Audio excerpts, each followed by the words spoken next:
মাননীয় স্পিকার, আমি আপনার মাধ্যমে মাননীয় পানি সম্পদ মন্ত্রী মহোদয়ের দৃষ্টি আকর্ষণ করছি।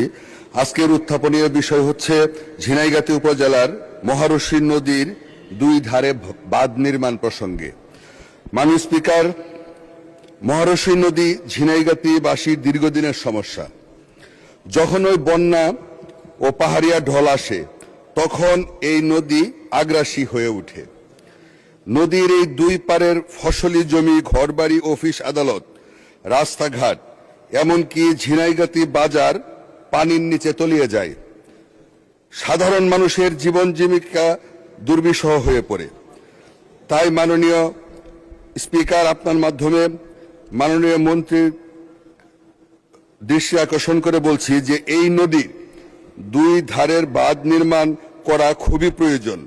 যেহেতু বন্যা সন্নিকটে, আপাতত যে জায়গাগুলি বাঁধ ভেঙে গেছে সেই জায়গাগুলি জরুরি ভিত্তিতে বন্যার পূর্বে বাঁধ নির্মাণের প্রয়োজনীয় ব্যবস্থা গ্রহণ করার জন্য আপনার মাধ্যমে আমি আজকের এই বিষয়টি উত্থাপন করলাম।